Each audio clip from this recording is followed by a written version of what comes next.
Halo semuanya, kami dari kelompok 3 akan memaparkan materi mengenai High Performance Thin Layer Chromatography atau HPTLC dengan dosen pengampu Bapak Apoteker Hayul Fadli Magister Sains, di mana anggota kelompok kami terdiri atas Aulia Tunisa, Dea Novitasari, Angeli Fadilah, dan Putri Srianda. Baiklah, kita masuk ke pengertian dari HPTLC. High Performance Thin Layer Chromatography atau HPTLC merupakan perkembangan dari metode TLC dan sering digunakan dalam analisis kualitatif maupun kuantitatif karena metode ini menggunakan teknik konvensional atau dengan cara yang lebih dioptimalkan. Selain itu, karena menggabungkan seni kromatografi dan kecepatan sehingga alat ini lebih ekonomis dari segi biaya dalam penggunaannya. Prinsip dari HPTLC sendiri yaitu HPTLC memiliki pendekatan serupa dan menggunakan prinsip fisik yang sama dengan KLT atau Chromatography Adsorpsi, yaitu prinsip pemisahan adalah adsorpsi. Pelarut fase gerak mengalir karena aksi dari kapiler. Komponen-komponen tersebut bergerak sesuai dengan afinitasnya menuju fase diam.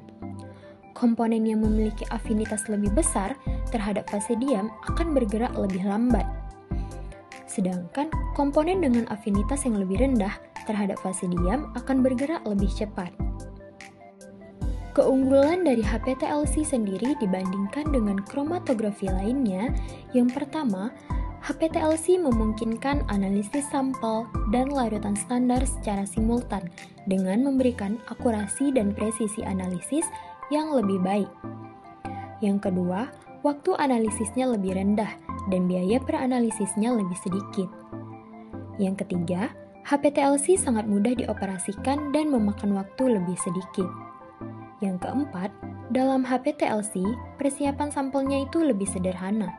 Dan yang terakhir, pelarut yang digunakan dalam HPTLC tidak memerlukan pengolahan sebelumnya seperti filtrasi dan degassing. Selanjutnya kita masuk ke langkah-langkah dalam HPTLC.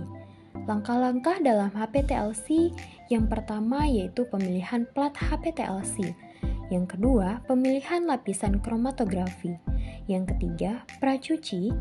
Yang keempat, aktivasi plat HPTLC. Yang kelima, pemilihan fase gerak atau sistem pelarut. Yang keenam, persiapan sampel dan pelarut. Yang ketujuh, pengkondisian. Yang kedelapan, penerapan sampel. Dan yang kesembilan, perkembangan kromatografi. Yang kesepuluh, deteksi bintik. Dan yang terakhir, pemindaian dan dokumentasi. Pemilihan plat TLC sendiri yang umum digunakan yaitu ukuran plat standar dengan ukuran 20 x 20 cm atau 5 x 7,5 cm atau 5 x 5 cm atau juga bisa digunakan 10 x 20 cm. Yang kedua, pemilihan dalam lapisan kromatografi. Itu tergantung pada sifat bahan yang akan dipisahkan. Adsorben yang umum digunakan itu seperti silika gel 60F, alumina, selulosa, serta selulosa yang diresapi polieterat, dan lain-lain.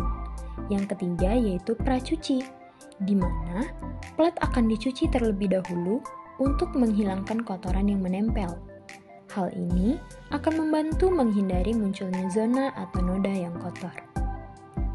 Yang keempat, aktivasi plat HPTLC, di mana kotak plat HPTLC yang baru dibuka tidak perlu pengaktifan plat yang terkena kelembapan tinggi atau disimpan dalam waktu lama memerlukan aktivasi. Yang kelima, pemilihan fase gerak, di mana akan dilakukan dengan metode trial and error dengan mempertimbangkan sifat kimia zat terlarut dan pelarut, serta kelarutan analit dan ketebalan lapisan adsorben. Yang keenam, persiapan sampel dan pelarut. Hal ini dilakukan dengan melarutkan bentuk sediaan dalam pelarut yang sesuai.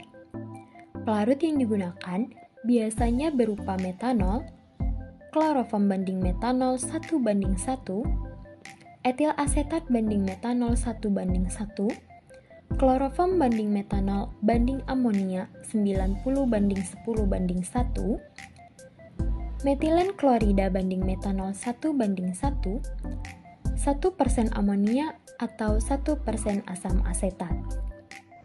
Selanjutnya, pra-pengkondisian. Pra-pengkondisian ruang HPTLC diperlukan untuk pemisahan yang efisien. Hal ini tidak diperlukan bila sistem pelarut nonpolar digunakan untuk pengembangan, namun sangat dianjurkan dalam kasus sistem pelarut yang sangat polar. Yang selanjutnya, penerapan sampel. Penerapan sampel dilakukan untuk memperoleh resolusi yang lebih baik. Larutan standar dan larutan sampel harus diterapkan dalam volume 1-5 mikroliter dalam bentuk pita. Pengaplikasian dilakukan dengan aplikator Linomat pada pelat sehingga memberikan hasil yang seragam, aman, dan berstandar. Yang selanjutnya yaitu perkembangan kromatogram. Yang pertama ada horizontal development. Pada horizontal development, pelat HPTLC dikembangkan dari kedua sisi yang berlawanan ke arah tengah. Ukuran piring yang digunakan yaitu 10 x 10 cm dan 20 x 10 cm. Yang kedua yaitu Automatic Developing Chamber atau yang biasa disingkat dengan ADC. Dalam ADC, semuanya dilakukan otomatis dan tidak bergantung pada pengaruh lingkungan. Aktivitas dan prakondisi lapisan, saturasi ruang, jarak pengembangan, dan pengeringan akhir dapat diatur sebelumnya dan dipantau secara otomatis oleh ADC. Masalah-masalah umum yang dihadapi selama pengembangan kromatogram, yang pertama ada tiling, di mana tiling ini terjadi karena adanya jejak pengotor. Hal ini dapat dikurangi dengan buffering fase gerak. Yang kedua yaitu difusi. Difusi ini terlihat sebagai zona pada pelat kromatografi. Hal ini mungkin timbul dikarenakan ketidakseragaman fase gerak.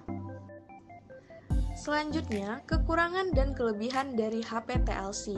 Kekurangan HPTLC ini harganya lebih mahal dibandingkan dengan TLC dan peralatan yang digunakan pada HPTLC juga cukup rumit. Sedangkan kelebihan dari HPTLC yang pertama yaitu jarak pengembangan dan waktu lebih singkat. Yang kedua, pita difusi rendah menghasilkan keterpaduan pita sampel. Yang ketiga, mikrosampel, nanograms, dan pikrograms dapat dianalisis. Yang keempat, sifat reproduksibilitas dalam hasil kromatografi. Aplikasi penggunaan HPTLC dalam kehidupan. Pada industri farmasi, HPTLC digunakan untuk uji keseragaman dan pemeriksaan kemurnian. Pada analisis makanan, HPTLC digunakan untuk pengujian stabilitas peptisida, analisis submikron tingkat aflatoksin. Pada uji forensik, digunakan untuk investigasi keracunan. Pada aplikasi klinis, HPTLC digunakan pada studi metabolisme, obat penyaringan, pengujian stabilitas, dan lain-lain. Pada aplikasi industri, HPTLC digunakan untuk pengembangan proses dan mengoptimalkan pemeriksaan validasi. Baiklah, sekian pemaparan materi dari kami. Terima kasih sudah